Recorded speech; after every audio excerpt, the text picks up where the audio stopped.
हाय guys, myself Moulina Mukherjee के mostly medico और ये है हमारा lecture number 4 of microbiology rapid revision series. जिस सीरीज में हम लोग पूरे माइक्रोबायोलॉजी सिलेबस को विद इन 25 आवर्स यानी कि विद इन 27 लेक्चर्स खत्म करने वाले हैं, थ्योरी एंड प्रैक्टिकल बोथ। तो चलो ज्यादा टाइम वेस्ट ना करके हम लोग इसे शुरू करते हैं। इसे शुरू करने से पहले हम लोग अपने प्रीवियस लेक्चर को रिवाइज करेंगे। अगर आप मेरे चैनल पे नए हैं तो मेरे चैनल को सब्सक्राइब कर दीजिए अगर आपको ये सारे कंटेंट्स यूजफुल लगते हैं तो चलिए शुरू करते हैं आज का लेक्चर। उससे पहले हम लोग अपने पुराने वाले लेक्चर को थोड़ा सा रिवाइज करेंगे। इससे पहले वाला अगर आपने वो लेक्चर नहीं देखा तो मैं हाईली रिकमेंड करूंगी कि आप वो लेक्चर देख के उसके बाद ही इसमें आइए, क्योंकि आप सीक्वेंशियली पढ़ेंगे तो आपके दिमाग में अच्छे से कॉन्सेप्ट बैठेगा। ओके, तो चलो शुरू करते हैं। इसके पहले वाले लेक्चर में मैंने पढ़ाया था रेबीज के बारे में, आपको रेबीज का पैथोजेनेसिस कैसे होता है वो डायग्राम ड्रॉ करके बताया था। रेबीज का वायरस के बारे में थोड़ा हमने पढ़ा था, स्ट्रीट वायरस, फिक्स वायरस के बारे में थोड़ा पढ़ा था। याद आ रहा है ना? पूरा ऐसे रिवीजन मतलब लाइन टू लाइन मत करना। जब रिवाइज करोगे थोड़ा थोड़ा बस टॉपिक का नाम याद करो और अपने दिमाग पे जोर डालो ताकि वो एक्टिवली रिकॉल करे। इससे आपकी रिवीजन करने की एबिलिटी बढ़ेगी, एग्जाम में भी आपको टॉपिक्स ऐसे याद होगा। ठीक है, जो भी पार्ट याद नहीं हो रहा है वो कोई बात नहीं, अभी लेक्चर पॉज करो, पिछला वाला नोट्स एक्सेस कर, पिछला वाला नोट्स जाके देखो और फिर दोबारा आके देख लेना लेक्चर। ठीक है, चलो अभी रेबीज में हमने पढ़ा था उसके पैथोजेनेसिस के बारे में, उसके ट्रीटमेंट्स के बारे में, प्रोफाइलैक्टिक मेजर्स के बारे में,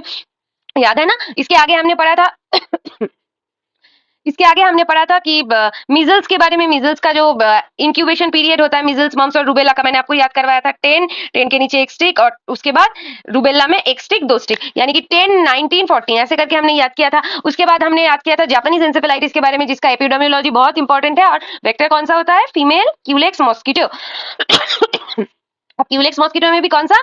Culex tritaeniorhynchus and Culex vishnui. ऐसे लेक्चर पढ़ाते पढ़ाते अपना काम करते करते ऐसे थोड़ा सा गले में दिक्कत है, थोड़ा एडजस्ट कर लेना, पर मैं कोशिश करूंगी कि आपके कॉन्सेप्ट्स में कोई दिक्कत ना आए। ओके, इसके अलावा हमने पढ़ा था पोलियो। पोलियो का पूरा पैथोजेनेसिस जितना हो सके मैंने आपको इजीली समझाया था। कौन से फेजेस थे? एक था एंटेरिक फेज, एक था लिम्फेटिक फेज, एक था हिमेटोजेनिक फेज और एक था न्यूरोलॉजिक फेज। ऐसे 4 फेजेस करके मैंने आपको समझाया था एक डायग्राम के साथ। और फिर पोलियो के कॉम्प्लिकेशंस के बारे में भी पढ़ा था। हाँ, मीजल्स के कॉम्प्लिकेशन था सबएक्यूट स्क्लेरोजिंग पैनएन्सेफेलाइटिस। ये आप भूलना अफोर्ड नहीं कर सकती, आपके हॉस्पिटल के पॉइंट ऑफ व्यू से भी इंपॉर्टेंट है। हो गया टॉपिक वाइज रिवीजन। अब आपको अगर कोई टॉपिक याद ना है तो आप पिछला वाला लेक्चर दोबारा देखेंगे, आपको सारे लेक्चर्स, और आप अगर आपको सारे टॉपिक्स याद है तो कोई बात नहीं, आप ये लेक्चर आगे देख सकते हैं। ओके, चलो, पर ये लेक्चर शुरू करने से पहले मैं आपको थोड़ा सा ये बताना चाहूंगी पोस्ट एक्सपोजर प्रोफाइलैक्सिस इन रेबीज के बारे में। अब ये पोस्ट एक्सपोजर प्रोफाइलैक्सिस यानी कि दीदी ये होता है कि अगर आपको एक डॉग ने या फिर किसी एनिमल ने काट लिया, मैंने आपको बताया था कौन कौन से केसेस में आपको रेबीज हो सकता है, याद है ना? ब्लिक न्यूमोनिक करके बताया था। अगर पुराना लेक्चर नहीं देखा होगा तो समझ नहीं आएगा, अगर देखा होगा तो ही समझ आएगा, इसलिए आई हाईली रिकमेंड कि आप पुराना लेक्चर देख के उसके बाद आए। ठीक है, क्योंकि ये हमारा सीएनएस का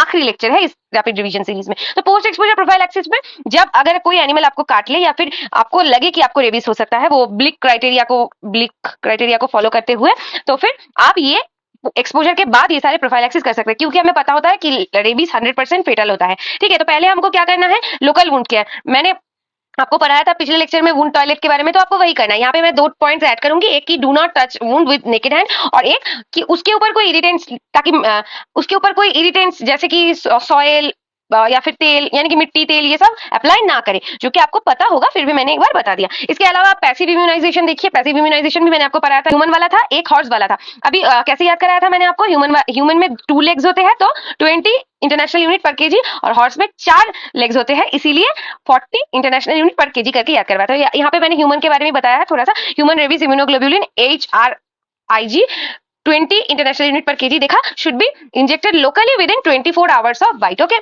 याद रहेगा। चलो अब आगे देखो, ये वाला एक्टिव इम्यूनाइजेशन है, इसके बारे में मैंने आपको बहुत सारा बताया था। थायराइड था, एक एसएन रेजिम था, देखो यहाँ पे लिख दिया। आईएम यानी कि इंट्रामस्कुलर रेजिम कौन सा था? SN regime. और आईडी यानी कि इंट्राडर्मल रेजिम कौन सा था? वो था थायराइड। मैंने आपको याद करवाया था ना, 1 2 3 4 5 अल्फाबेट, यहाँ पे 1 2 3 4 अल्फाबेट, तो डोज इसमें 5 होंगे, इसमें 4 होंगे। तो वो सब मैंने आपको प्रीवियस लेक्चर में पढ़ाया था, अगर आपको याद नहीं तो आप प्लीज उसे देख लीजिए। तो ये देना पड़ेगा आपको डेल्टॉइड रीजन में, यानी कि यहाँ पे हमको पता है कि आईएम इंजेक्शन यहाँ पे दिए जाते हैं। ओके, तो आगे देखिए, ये ग्लूटियल, मैंने आपको 2 पॉइंट्स यहाँ पे अलग से पढ़ाया है, जो कि ग्लूटियल रीजन में ये इंजेक्शन नहीं दिया जाता है। क्योंकि ग्लूटियल रीजन में फैट का अमाउंट ज्यादा होता है और उससे एंटीजन एब्जॉर्ब नहीं होता। एंटीजन क्यों दिया जाएगा दीदी? अरे यार, तुमको तो पता ही है ना कि ये जो वैक्सीनेशन का प्रोग्राम होता है, वैक्सीन में क्या करते हैं हम लोग? इनएक्टिवेट करके ही ना देते हैं वैक्सीन को। हम लोग इनएक्टिवेट करके उस ऑर्गेनिजम्स को ही देते हैं, या तो लाइव एटेन्यूएटेड देते हैं या तो इनएक्टिवेट करके देते हैं। ऐसा पता है ना तुमको? तो रेबीज में 2 टाइप्स के ऐसे वैक्सीन बनते हैं, एक न्यूरल वैक्सीन, एक नॉन न्यूरल वैक्सीन। इसके आगे मैं आप इसी लेक्चर में जब प्रीवियस ईयर क्वेश्चंस डिस्कस करूंगी तब मैं आपको वो अच्छे से पढ़ाऊंगी, ठीक है? अभी के लिए इतना याद रख लो। और एक होता है इन्फेंट्स में anterolateral part of thigh, IM जहां पे दिया जाता है, ये आपको पता होगा वैसे। इसके अलावा regiment for post exposure prophylaxis of previously vaccinated people. अगर ये वाला पहले वाला तो अगर वैक्सीनेशन नहीं किया उसने, सपोज की डॉग बाइट किया, डॉग बाइट से पहले अगर आपने वैक्सीन लिया है तो फिर ये वाला आपके लिए है, और अगर आपने नहीं लिया तो ऊपर वाला आपके लिए है, ठीक है? तो देखो अभी अगर इसमें भी 2 केसेस होते हैं, अगर सीवियर बाइट हो और अगर लेस सीवियर बाइट हो। अगर सीवियर बाइट हो उस केसेस में आपको 3 डोजेस लेना पड़ता है, ठीक है? एक 0, 3, 7 डेज पे, और एक अगर लेस सीवियर बाइट हो तो 2 डोज लेना पड़ता है, 0 और 3 डेज में। एक बात याद रखना, रेबीज के केस में वैक्सीन हो, इम्यूनोग्लोबुलिन हो, कुछ भी हो, एक डोज आपको 0 डे यानी कि इंसिडेंट के दिन पे लेना है, ठीक है? यहाँ पे टाइटर है, याद रख सकते हो, रख लेना, ठीक है? समझ आ गया? चलो अभी आज के मेन लेक्चर में आते हैं। पहला टॉपिक हम आज के लेक्चर में, वैसे मैं आपको बता दूं, पिछले जो सीएनएस के 2 लेक्चर्स थे उसमें पहले वाले में हमने पढ़ा था बैक्टीरिया के बारे में, सेकंड वाले में हमने सारे वायरस के डिजीज कवर कर लिए थे, और अभी वाले इस वाले में हम लोग फंगल, पैरासाइट्स या फिर कुछ एक्स्ट्रा वाले जो पॉइंट्स है इंक्लूडिंग प्रीवियस ईयर क्वेश्चंस, वो भी मैं कवर कराऊंगी। हाँ, प्रीवियस ईयर क्वेश्चंस भी कराऊंगी क्योंकि मुझे पता है कि तुम लोग वो नहीं करोगे। खैर मैंने बोल दिया था इंट्रोडक्शन लेक्चर में कि लेक्चर के साथ साथ पढ़ना है, पर फिर भी तुम लोग नहीं करोगे, मुझे पता है, इसीलिए मैं वो भी करवा दूंगी, ठीक है? चलो अभी टीनिया एंड सिस्टिक सर्कोसिस। अभी टीनिया का 2 स्पीशीज होता है, टीनिया सोलियम, टीनिया सैजिनाटा। ये सारे फीचर्स हम लोग जीआई में जब टीनिया डिस्कस करेंगे वो वहां पे ज्यादा इंपॉर्टेंट है, तब पढ़ लेंगे। अभी बस याद रख लो कि ये सिर्फ सिस्टिक सर्कोसिस है। It is a clinical spectrum of disease of cysticercus cellulosae cyst. ये वाला जो सिस्ट है, अगर नहीं पता कुछ भी कुछ मत याद रखो, बस याद रखो सिस्टिक सर्कस सेलुलोजे नाम का एक सिस्ट होता है जिससे कि ये सिस्टिक सर्कोसिस डिजीज होता है। अब ये सिस्टिक सर्कोसिस में भी न्यूरोसिस्टिक सर्कोसिस सबसे ज्यादा कॉमन होता है, and 60 to 90% cases of cysticercosis के लिए यही वाला न्यूरोसिस्टिक सर्कोसिस, यानी कि ब्रेन में कुछ प्रॉब्लम होगा। इतना समझ आ रहा है? कौन से सिस्ट की वजह से? सिस्टिक सर्कस सेलुलोजे सिस्ट की वजह से, okay?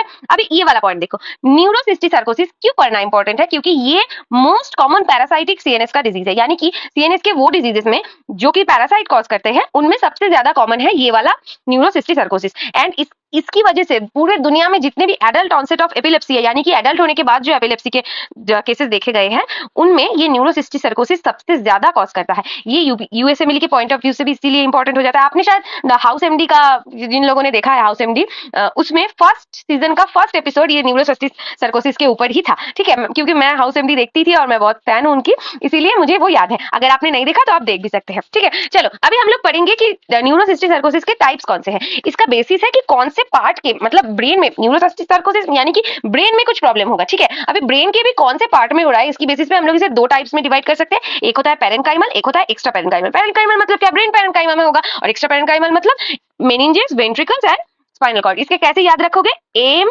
S V, M ASV, ऐसे हर एक मेडिकल कॉलेज में होता है ना एमएसवीपी, तो पी को हटा दो, पी को या फिर पैरासाइटिक इन्फेक्शन करके भी याद रख सकते हो कि M ASVP, P for parasitic, M for meninges, S for spinal cord and V for ventricles. हो गया यार? चलो अब आगे देखो, मोस्ट कॉमन प्लेस कौन सा है? विच इज सबएराक्नॉइड स्पेस, ठीक है? याद रहेगा। अब इसका मैनिफेस्टेशन देखो, अगर आपने वो वाला हाउस एमडी का एपिसोड देखा होगा तो आपको पता होगा कि एक स्कूल टीचर थी जिन्हें सीजर्स आ रहे थे, इसीलिए उनको हॉस्पिटल लेके गए थे और वहां से केस इन्वेस्टिगेशन शुरू हुआ था। तो seizure is the most common feature of this particular disease. इसके अलावा हाइड्रोसेफेलस हो सकता है, which is the most common extra parenchymal feature, यानी कि कौन सा वाला? एमएसवी। इन तीनों साइड में अगर होगा तो एक्स्ट्रा पेरेन्काइमल फीचर हाइड्रोसेफेलस होता है, ओके? इसके अलावा इंट्राक्रेनियल प्रेशर इंक्रीज हो जाता है जिसकी वजह से हेडेक या फिर वॉमिटिंग हो सकती है। उसके अलावा साइकोलॉजिकल डिसऑर्डर्स एंड डिमेंशिया, यानी कि भूल जाना, ये सब प्रॉब्लम्स हो सकती है। इसके आगे देखो मॉर्फोलॉजिकल स्टेज। अच्छा हाँ, ये डिजीज होता कैसे है ये मैं डाइजेस्टिव सिस्टम में आपको डिस्कस करूंगी, पर यहाँ पे थोड़ा सा बोल देती हूँ ताकि आप रिलेट कर सके जिन लोगों ने पढ़ लिया है। तो ये डिजीज होता है अंडर कुक्ड पोर्क कंजम्पशन की वजह से। अभी पोर्क खाएंगे ना तो मैं आपको बहुत अच्छे से ट्रिक से समझाऊंगी कि पोर्क के मसल में जाके ये जो लार्वा है ये सिस्ट बनाता है। पोर्क में होता है, यानी कि टीनिया सोलियम ये डिजीज कॉज करता है। इससे सिस्टिक सर्कस लार्वा बनता है, सिस्टिक सर्कस सिस्ट बनता है जो ये डिजीज कॉज करता है। वैसे मैंने वर्बली बोल दिया, जीआई में डिटेल में डिस्कस करेंगे, ठीक है? अब इसके अलावा इसके मॉर्फोलॉजिकल स्टेजेस याद रख सकते तो रख लेना। ये है VNNC, VNNC यानी कि वेसिकुलर स्टेज, उसके बाद नेक्रोटिक स्टेज, उसके बाद नोड्यूलर स्टेज या फिर कैल्सिफाइड स्टेज। याद रख लेना, तो फिर एग्जाम में लिखोगे ज्यादा नंबर मिलेंगे। अगर नहीं रख सकते कोई बात नहीं, बाकी फीचर्स पढ़ लो। अभी देखो इनिशियल फीचर्स, इस डिजीज के जो क्लिनिकल फीचर्स है ये डिपेंड करते हैं एक तो number, location, size of the cyst के ऊपर, क्योंकि जितना ज्यादा सिस्ट होगा तो उतना ज्यादा डिजीज होगा। लोकेशन के ऊपर एक्स्ट्रा पेरेन्काइमल या फिर पेरेन्काइमल होता है। साइज यानी कि जितना बड़ा होगा उतना सीवियर होगा। अभी एक दो और फीचर्स है, एक है होस्ट इम्यून रिस्पांस, होस्ट कितना इम्यूनोजेनिक है इसके अगेंस्ट, और उसके अलावा morphological stage of the system, mature है इमैच्योर है, उसके बेसिस पे ये डिजीज ज्यादा होगा। तो ये याद हो गया आपको टीनिया सिस्टिक सर्कोसिस। अब आगे हम लोग पढ़ेंगे क्रिप्टोकोकस एंड एड्स। अभी आप लोगों को पता होगा, मैंने वहां पे टीनिया एंड सिस्टिसर्कस जितना पढ़ा है इतना पढ़ लो, सीएनएस में इससे ज्यादा नहीं पूछेंगे। इसके अलावा जो टीनिया सोलियम के क्वेश्चन है वो हम लोग जीआई में डिस्कस करेंगे, ठीक है। इसलिए कोई कमेंट में दौड़ते आके नहीं कहेगा कि आपने टीनिया सोलियम टीनिया साजिनटा नहीं पढ़ा है, वो मैं कवर करवाऊंगी, वो जीआई का पार्ट है। ओके चलो, अभी ये क्रिप्टोकोकस एंड एड्स हमें पढ़ना है। क्यों पढ़ना है हमने एड्स के साथ ये? क्योंकि एड्स पेशेंट में अगर कोई पेशेंट है जिसका 6 महीने या फिर 1 साल पहला एड्स पॉजिटिव हुआ है, तो फिर उसमें इम्यूनो कॉम्प्रोमाइजेशन होता है, यानी कि उसकी इम्यूनिटी बहुत ज्यादा कम हो जाती है। ये तो आपको पता ही है।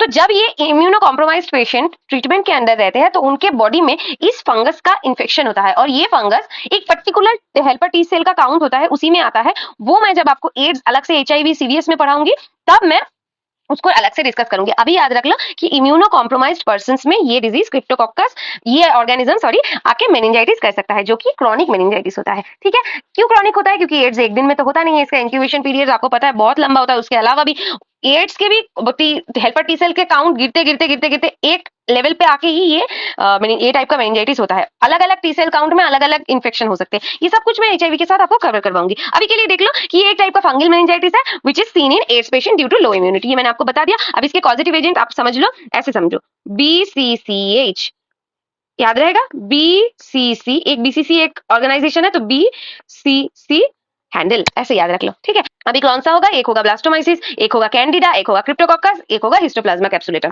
ठीक है। अभी मैं यहाँ पे आपको लिख देती हूँ BCCH, ऐसे आपको याद रखना है, ठीक है। चलो अभी आगे देखो, कोई किसी और भी तरीके से आप चाहे तो याद रख सकते हैं, मैंने ऐसे याद रखा था। अभी आगे देखो, इसका ट्रांसमिशन का रूट कैसा है? ये इनहेलेशनल रूट से आता है, उसके बाद ब्लड में जाके मिक्स होता है, ब्लड से ब्लड ब्रेन बैरियर को क्रॉस करके ब्रेन में जाता है और क्रॉनिक मेनिंजाइटिस करता है। कितना सिंपल है देखो। इस वाले लेक्चर में हम लोग सारे अलग अलग जो मतलब ऑर्गेनिज्म, अलग अलग जो सिस्टम्स के डिजीज है, देखा जीआई का हो गया, सीवीएस का होगा, वहां से लेटल मैनिफेस्टेशंस जो होते हैं सीएनएस में, वो उसको खींच खींच के लाके मैं इस लेक्चर में पढ़ा रही हूँ, ताकि आपको मतलब कोरिलेट करने में हेल्प हो, ठीक है। अब इसका लैब डायग्नोसिस देख लो। फंगस है, यानी कि negative stand नाइग्रोसिन India ink, gram staining show कर सकता है, बडिंग। उसके अलावा अलग स्टेन्स है, एक है म्यूसिकार्मिन स्टेन, एक है एल्शियन ब्लू स्टेन, और उसके अलावा capsular antigen test from CSF by latex agglutination test. ये सब आपको पता है, ये बेसिक है, फिर भी मैंने बता दिया, चाहे तो देख सकते हैं, ठीक है। इसके अलावा कंफर्मेशन कि वो ये जो BCCH में ये वाला सी यानी कि क्रिप्टोकोकस ही है, इसको कैसे कंफर्म करोगे? ये थोड़ा सा इंपॉर्टेंट है, ये आता है, इसे याद होना चाहिए, ठीक है। नंबर 1 लैटरल फ्लो एसे, जो कि क्रिप्टोकोकस को रैपिडली डिटेक्ट करता है, ठीक है। ये वाला पॉइंट सबसे सबसे सबसे इंपॉर्टेंट है स्लाइड में, आपको ये याद होना चाहिए। इसके अलावा सीएसएफ का कल्चर SDA मीडियम यानी कि सेबोरेस डेक्स्ट्रोज अगर मीडियम में एक म्यूकोइड व्हाइट कलर का ईस्ट जैसा एक कॉलोनी दिखाता है। इसके अलावा मेलानिन प्रोडक्शन मैं जब आपको माइकोलॉजी के अलग से पढ़ाऊंगी, जब मैं skin and soft tissue discuss करूंगी, तो वहां पे मेजोरिटी फंगस का पार्ट आता है, तब मैं आपको डिस्कस करूंगी कि अलग अलग जो फंगस होता है उनमें कौन से कलर का मतलब पिगमेंट दिखता है। तो अभी के लिए ये वाला याद रख लो कि melanin production seen by bird seed agar, ठीक है। इसके आगे देखो, ये 37 डिग्री पे ग्रो करता है, जो कि हमें पता है कि फंगस ग्रो करते हैं। इसके अलावा ये NU पॉजिटिव देता है। एक होता है नाइट्रेट यूटिलाइजेशन टेस्ट, एक होता है यूरियस टेस्ट पॉजिटिव, ठीक है। याद हो गया? चलो मेरे साथ फटाफट से रिवाइज करो। 2 डिजीज जो पढ़े, एक पढ़ा टीनिया सिस्टिसर्कोसिस में हमने पढ़ा सिस्टिसर्कस सेलुलोसिस, सिस्ट की वजह से होता है ब्रेन में एक्स्ट्रा पेरेंकाइमल हो सकता है, पेरेंकाइमल हो सकता है। It is the most common cause of adult onset of epilepsy and it is the most common parasitic CNS infection. याद हो गया? इसके अलावा इसका मैनिफेस्टेशन याद रख लो, seizure, hydrocephalus, intracranial pressure increase and psychological disorders and dementia. Morphological stages आपको पता है, VNNC। इसके अलावा क्लिनिकल फीचर्स डिपेंड करता है इन सारे फैक्टर्स पे। और हमने क्या पढ़ा? हमने पढ़ा क्रिप्टोकोकस में वो पॉजिटिव ऑर्गेनिज्म कौन से होते हैं? BCCH यानी कि ब्लास्टोमाइसिस, कैंडिडा, क्रिप्टोकोकस, हिस्टोप्लाज्मा। इसके अलावा ये ट्रांसमिशन कैसे होता है? इनहेलेशनल। उसके बाद ये ब्लड में मिक्स होता है, ब्लड से ब्लड ब्रेन बैरियर को क्रॉस करके ब्रेन में जाता है, ब्रेन में जाकर क्रॉनिक मेनिंजाइटिस करता है।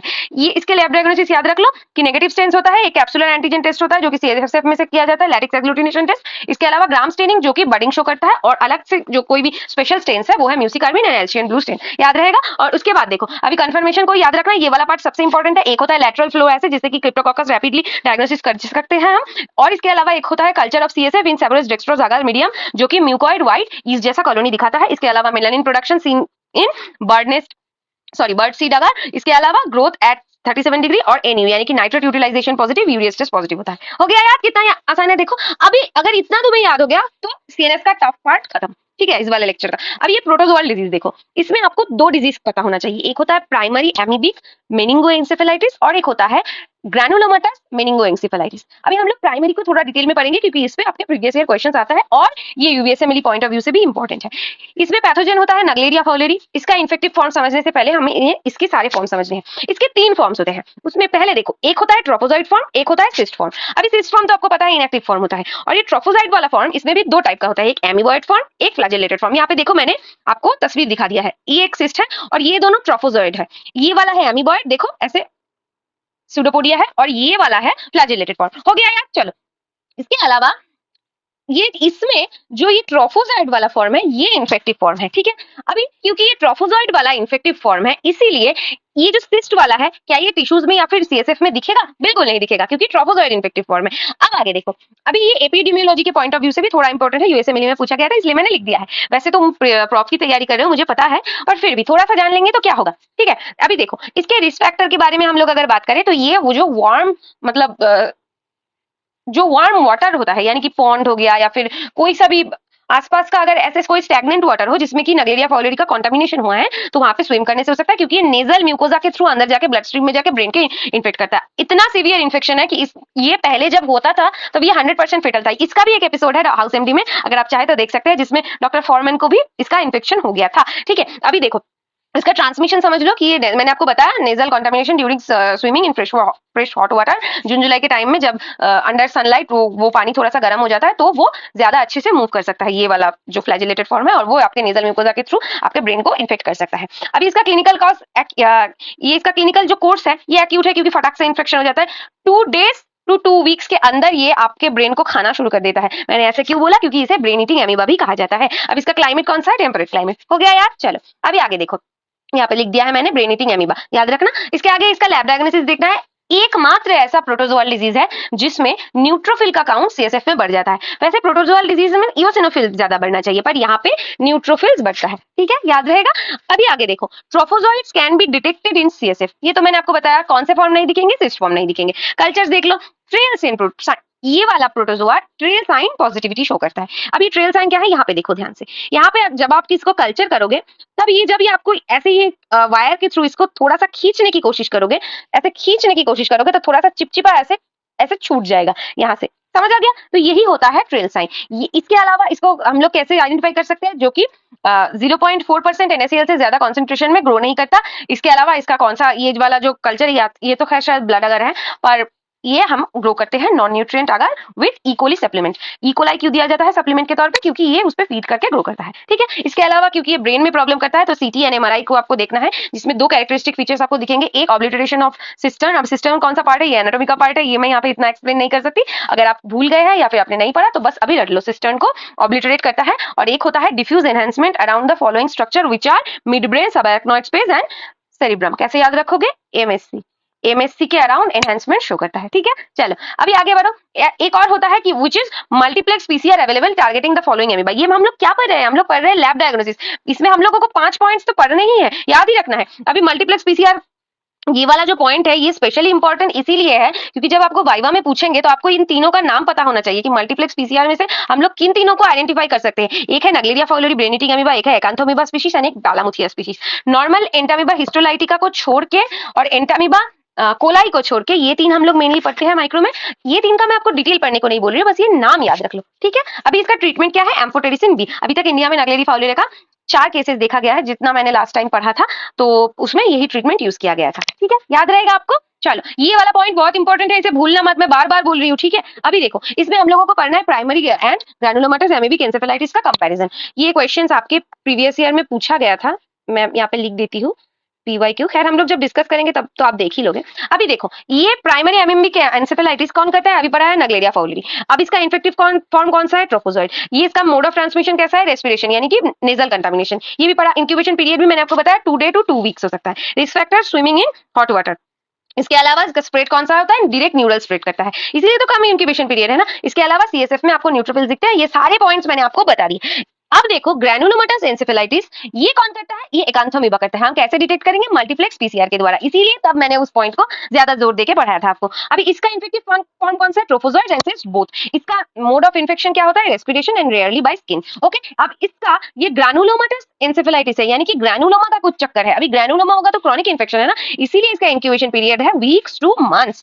अभी इसमें एक क्राइटेरिया है रिस्पेक्टेड, क्योंकि इसमें इस वाले में स्विमिंग करना था, तो इसमें अगर आपकी इम्यूनिटी कम होगी तो ये आपको इन्फेक्ट कर सकता है। ठीक है, अब आगे देखिए, इसका स्प्रेड है हेमाटोजेनेस, यानी कि ब्लड के द्वारा जाता है। और इस वाले में क्योंकि क्रॉनिक इन्फेक्शन है, मैंने आपको पैथोलॉजी में समझाया था, एक्यूट होगा तो न्यूट्रोफिल, क्रॉनिक होगा तो लिम्फोसाइट। इस वाले में देखिए लिम्फोसाइटिक इन्फिल्ट्रेशन आपको दिख रहा है। अब इसके आगे सीटी स्कैन में स्पेस ऑक्यूपाइंग लीशंस इन ब्रेन दिखती है। हो गया यार, चलो ये वाला जो लेक्चर है इसमें सारे प्रीवियस ईयर क्वेश्चंस है, सभी में मैंने प्रीवियस ईयर क्वेश्चंस को और इंपॉर्टेंट टॉपिक को ही डिस्कस किया है, इसीलिए आप ये वाला नहीं छोड़ सकते, ये वाला पार्ट आपको ये पढ़ना ही है। ठीक है, चलो अभी हम आगे देखेंगे ये प्रायोन्स डिजीज क्या होता है। अभी प्रायोन्स डिजीज, प्रायोन्स यानी कि एब्नॉर्मली फोल्डेड प्रोटीन, ये तो आपको पता है। पहले इसे देख लो कि ये जो प्रायोन्स होते हैं इसके दो फॉर्म्स होते हैं, एक पीआरपीसी और एक पीआरपीएससी। पीआरपीसी यानी कि जिसमें अल्फा हेलिक्स का अमाउंट ज्यादा होता है और बीटा प्लेटेट का अमाउंट कम होता है, और पीआरपीएससी में अल्फा हेलिक्स कम होता है और बीटा प्लेटेट ज्यादा होता है। कितना याद रख लोगे, बस तुमने खत्म कर दिया प्रायोन्स। अभी देखो ये क्या होता है, ये जो प्रायोन्स का पैथोजेनेसिस है ये थोड़ा सा इंपॉर्टेंट है, इसे तुम्हें याद रखना है, मैं समझाती हूँ, शायद आसानी हो याद रखने में। एक बार जब प्रायोन्स, मेरी तरफ देखो, एक बार जब प्रायोन्स आपके बॉडी में अटैक करते हैं तो पीआरपीएससी बड़ा वाला जो नाम है वो न्यूरॉन को अटैक करता है। ठीक है, अभी ये पीआरपीएससी जब न्यूरॉन को अटैक करता है तब सेल के ऊपर जो पीआरपीसी, नॉर्मल सेल के ऊपर, हमारे सेल के ऊपर, न्यूरोनल सेल के ऊपर जो पीआरपीसी होता है उस वाले से ये पीआरपीएससी अटैच हो जाता है। ठीक है, अभी इस वाले में से क्या होता है, हमारे सेल सरफेस में जो पीआरपीसी नॉर्मल वाला था वो रिलीज हो जाता है पीआरपीएससी के पास।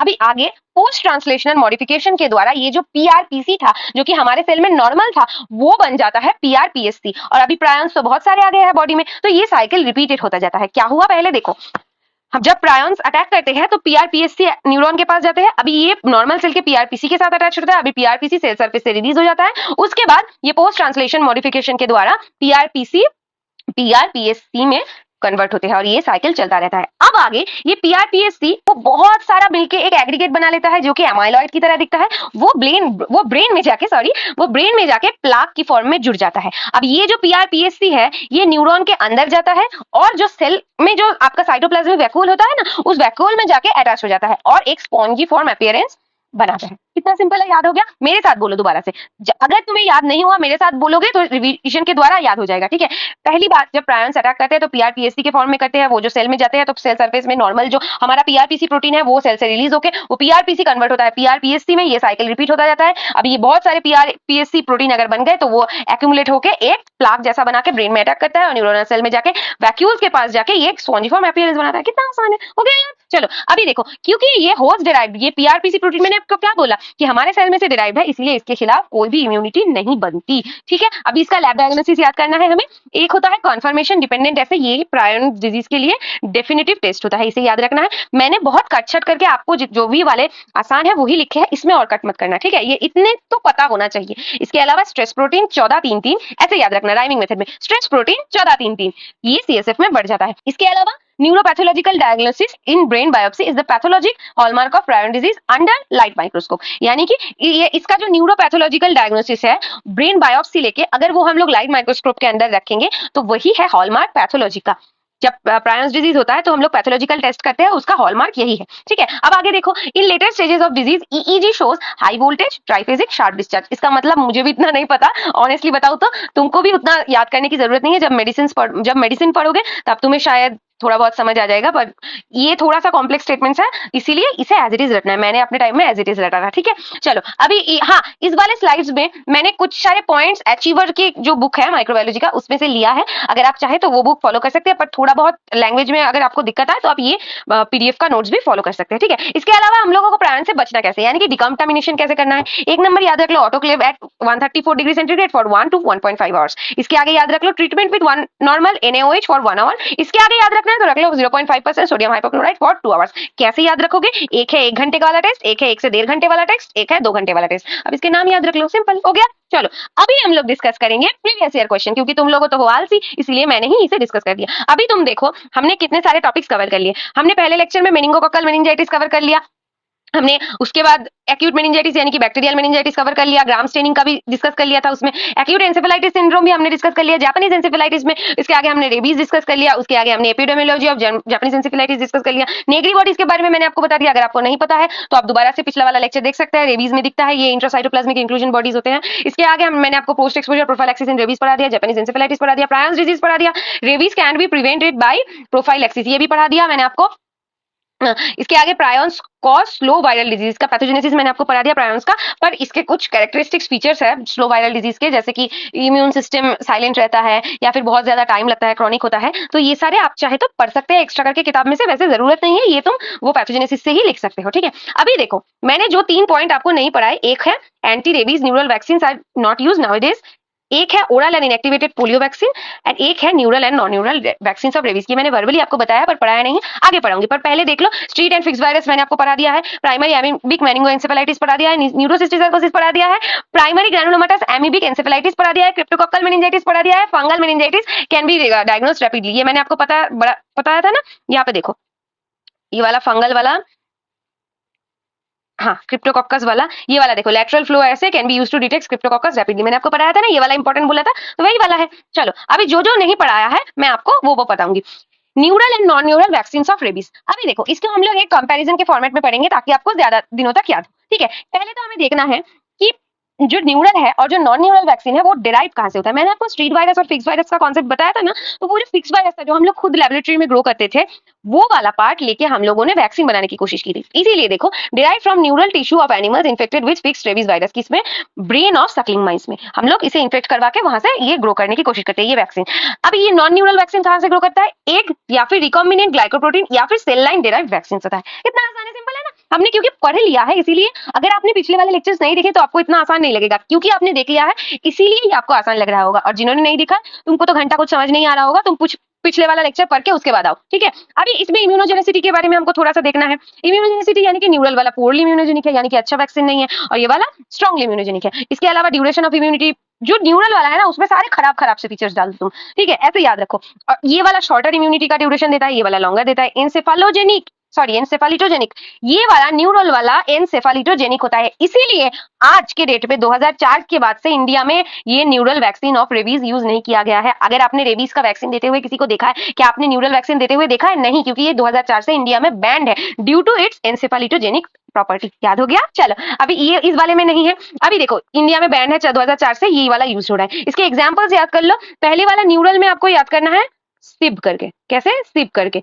एस फॉर सिंपल वैक्सीन, कितना आसान है। I for infant mouse brain derived vaccine, B for BPL derived vaccine. इतना ही बस याद रखना है। वैसे भी ये नाम पूछते नहीं है, पर अगर वाइवा में पूछ लिया इसीलिए याद रख सकते हो। ठीक है, मैं यहाँ पे कोई भी एक्स्ट्रा टॉपिक नहीं पढ़ा रही हूँ, जितना तुम्हें जरूरत है पास करने के लिए उतना ही पढ़ा रही हूँ, इतना याद रख लो। और यहाँ पे दोनों नाम याद रख लो, एक होता है प्यूरिफाइड वीरो सेल वैक्सीन, एक होता है ह्यूमन डिप्लॉयड सेल वैक्सीन। याद हो गया? चलो अभी आगे देखो, मैंने यहाँ पे लिख दिया है कि न्यूरल वैक्सीन क्यों यूज नहीं किया जाता, क्योंकि ये एन्सेफालिटोजेनिक है एंड पोरली इम्यूनोजेनिक है। ठीक है, ये न्यूरोपैरालाइटिक कॉम्प्लिकेशंस कर सकते हैं, ये आप खुद से पढ़ लीजिए, मैंने आपको समझा दिया है। अब आगे देखिए, oral polio vaccine and inactivated polio vaccine का डिफरेंस मैंने यहाँ पे लिख दिया है। डिफरेंस तो खैर नहीं, कंपेयर करके पढ़ेंगे तो ज्यादा दिनों तक याद रहेगा। पहले देखो, सेम वही प्रिपेयर कैसे करते हैं। अगर हम लोगों ने मंकी किडनी सेल लाइन को फॉर्मलिनाइज करके किल कर दिया तो वो होता है इनएक्टिवेटेड पोलियो वैक्सीन। और ओरल पोलियो वैक्सीन में क्या होता है, लाइव एटेन्यूएटेड वैक्सीन है ये, इसीलिए तो ये मुंह के थ्रू दिया जाता है ना, ड्रॉप के फॉर्मेट में दिया जाता है। क्यों? क्योंकि ये तो एंटेरोवायरस है। अभी ये अगर लाइव एटेन्यूएटेड यानी कि कमजोर वायरस को हमने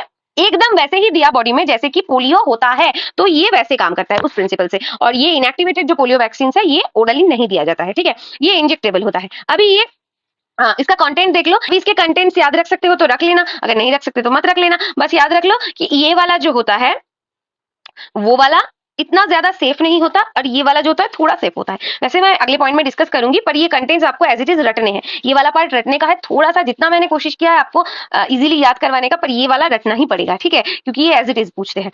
अभी देखो डोज के बारे में हम लोग अगर पढ़ेंगे तो ये वाला जो आई, ये जो आई यानी कि इनएक्टिवेटेड पोलियो वैक्सीन है और ये ओरल पोलियो वैक्सीन है। अभी इनएक्टिवेटेड में अगर हम लोग नेशनल इम्यूनाइजेशन शेड्यूल 2018 की बात करें तो इसमें 2 डोजेस दिया जाता है। Intradermal 0.1 ml dose given at 6th 14th week along with OPV, इसे ऐसे यूज किया जाता है। और ये जो ओपीवी होता है इसके 5 डोजेस होते हैं, 2 ड्रॉप, बोलते हैं ना 2 बूंद जिंदगी के, तो ये पर डोज में हम लोग 2 ड्रॉप देते हैं। बाइवेलेंट ओपीवी दिया जाता है बर्थ के 6th 14th वीक पे, और बूस्टर डोज दिया जाता है 16 एंड 24 मंथ के बीच में। ठीक है, याद रहेगा 6 14 ऐसे तो आपको ऐसे ही एज इट इज याद रखना है, और इसमें एक्स्ट्रा याद रख लो 16 से 24 मंथ का। ये थोड़ा सा रटने वाला पार्ट है, आई नो ये पीएसएम का पार्ट है मेनली, वैसे आप में इतना पूछते नहीं है, पर अगर पूछ लिया तो ये वाला एक स्लाइड तो तुम रट ही लोगे, कि बाकी वाला तो मैंने आसान बता ही दिया है ना। अभी देखो इसका सेफ्टी, ये एक्चुअली तुम्हारे लिए इंपॉर्टेंट है। ये injectable polio vaccine is safer than oral polio vaccine.